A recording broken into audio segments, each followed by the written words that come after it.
अल्हम्दुलिल्लाहि वकफ़ा वसलामुन अला इबादिहिल्लज़ीना इस्तफ़ा अम्मा बअद फ़अऊज़ु बिल्लाहि मिनश्शैतानिर रजीम बिस्मिल्लाहिर रहमानिर रहीम नब्बि इबादी अन्नी अनल गफ़ूरुर रहीम व अन्ना अज़ाबी हुवल अज़ाबुल अलीम सुब्हान रब्बिका रब्बिल इज़्ज़ति अम्मा यसिफ़ून वसलामुन अलल मुरसलीन वल्हम्दुलिल्लाहि रब्बिल आलमीन।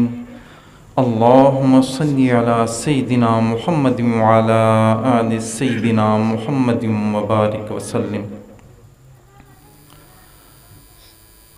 अल्लाह रब्बुल इज़्ज़त ने इंसानों को अपनी बंदगी के लिए पैदा फरमाया।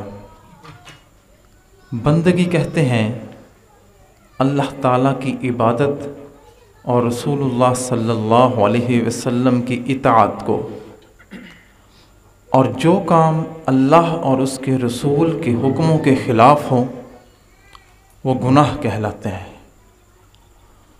गुनाह इंसान चाहे अपने ज़ाहरी आज़ा से करे चाहे बातिन से, जैसे हसद है, कीना है, बुग़्ज़ है, शहवत है, चोरी है, डाका है, गीबत है, बदनज़री है, गैरुल्लाह की मोहब्बत है। तमाम गुनाहों को छोड़ने का हुक्म दिया गया है। और एक बात याद रखें, जब तक इंसान मुकम्मल तौर पर गुनाहों को नहीं छोड़ देता उस वक़्त तक वो अल्लाह के औलिया में शामिल नहीं हो सकता। और जो शख्स अपने इल्म और इरादे से गुनाह करना छोड़ देता है, जो शख्स अपने इल्म और इरादे से गुनाह करना छोड़ देता है, अल्लाह ताला उसको सिद्दीकीन में शामिल फरमा लेते हैं।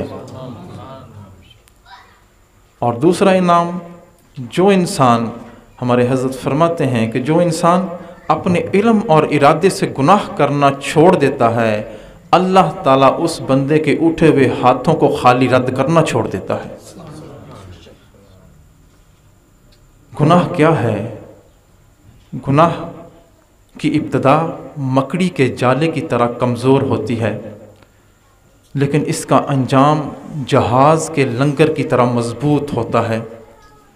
शुरू में इंसान गुनाह करता है तो कहता है आज छोड़ दूंगा, कल छोड़ दूंगा। आजकल करते करते गुनाह पर आदत इतनी पुख्ता हो जाती है कि छोड़ना बहुत मुश्किल हो जाता है। गुनाह आकाश बेल की तरह है। आपने सफ़र किया होगा, सफ़र के दौरान सड़क के किनारों पर दरख्त लगे होते हैं। दरख्त के ऊपर एक बेल जर्द रंग की बूटी सी उसने पूरे दरख्त को घेरा हुआ होता है। जब वो बेल पूरे दरख्त को घेर लेती है तो उस दरख्त की नशो नुमा रुक जाती है, फल फूल नहीं निकलते। इसी तरह इंसान को जब गुनाह घेर लेते हैं तो फिर उसके आज़ा से नेकियों के फल फूल नहीं निकलते। गुनाह इंसान के रूहानी लिबास पर धब्बा है। जैसे सफ़ेद कपड़े पर दाग लग जाए तो इंसान को अच्छा नहीं लगता, ऐसे ही जिस इंसान ने गुनाह कर लिया, अल्लाह रब्बुल इज़्ज़त को अपने उस बंदे के रूहानी लिबास पर धब्बा अच्छा नहीं लगता। अल्लाह रब्बुल इज़्ज़त बहुत करीम ज़ात है। अल्लाह ताला ने इंसानों की रहनुमाई के लिए अंबिया किराम अलैहिस्सलातु वस्सलाम का सिलसिला जारी फरमाया। उन्होंने बताया कि ये हक़ रास्ता है, ये बातिल है, इस पर चलोगे तो कामयाब हो जाओगे, इस पर चलोगे तो नाकाम हो जाओगे। वक़्त के नबी हमें यही पैगाम देते रहे और हिदायत का रास्ता दिखाते रहे। अब इंसान गुनाह क्यों करता है? इंसान गुनाह करता है ताकि उसको सुकून हासिल मिले, और ऐसा हो नहीं सकता कि इंसान गुनाह करे और उसको हमेशा के लिए सुकून मिल जाए। ऐसा हो नहीं सकता, क्योंकि उसने रास्ता ही ऐसा अपना लिया है जो कि पुरखतर है। और बंदे का दिल बेसुकून रहेगा, चाहे वो गीमत का गुनाह हो, चाहे बदकारी का गुनाह हो, चाहे बदनज़री का गुनाह हो, इंसान को सुकून नहीं लेने देता। हज़रत थानवी रहमतुल्लाह अलैह ने गुनाह की मिसाल बयान फरमाई है। फरमाते हैं कि गुनाह की मिसाल ख़ारिश की तरह है। ख़ारिश बंदे को जिस्म पर महसूस हो ना, तो बंदे को शुरू में लज्जत महसूस होती है, پھر اور بندہ کرتا ہے، لذت آتی ہے، پھر اور کرتا ہے، جب زیادہ بندہ خارش کرے اور پھر چھوڑ دے پھر جلن ہونا شروع ہو جاتی ہے۔ فرماتے ہیں کہ گناہ اسی طرح ہی ہے، شروع میں لذت محسوس ہوتی ہے، پھر آخرت میں جہنم میں جلنا پڑے گا۔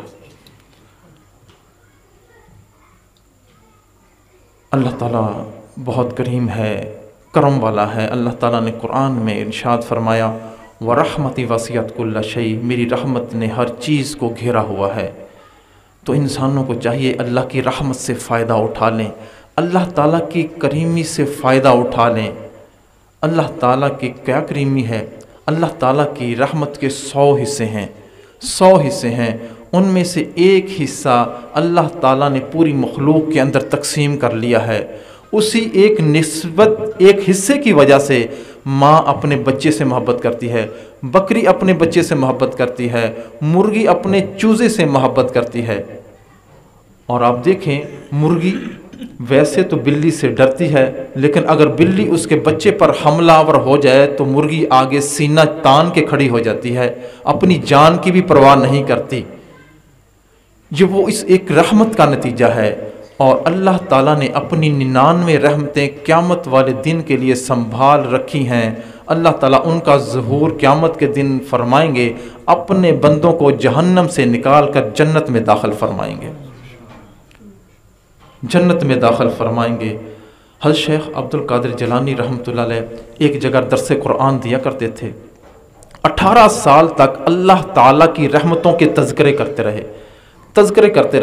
جب دیکھا کہ لوگوں کو خاطر خواہ فائدہ نہیں ہو رہا تو پھر ایک دن اللہ تعالیٰ کے قہر اور غضب کے تذکرے شروع کر دیے، اور ایسے تذکرے کیے کہ کچھ لوگ تو بے ہوش ہو گئے اور کچھ جان سے ہاتھ دھو بیٹھے۔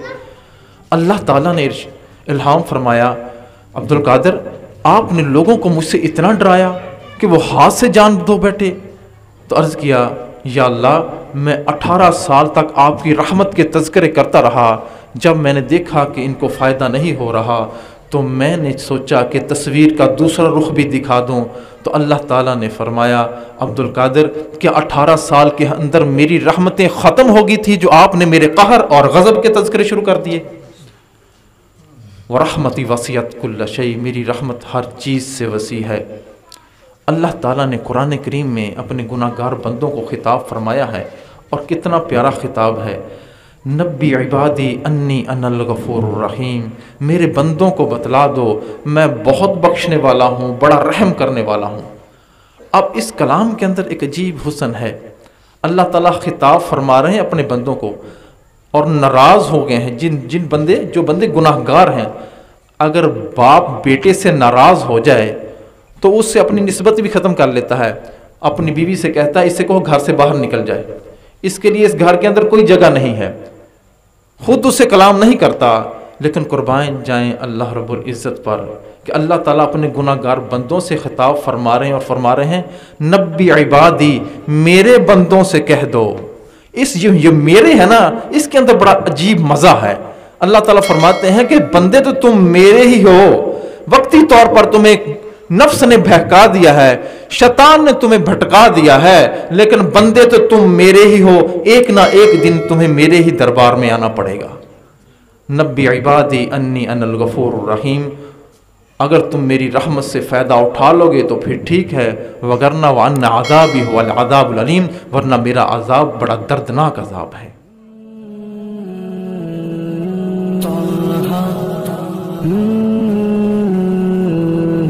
یا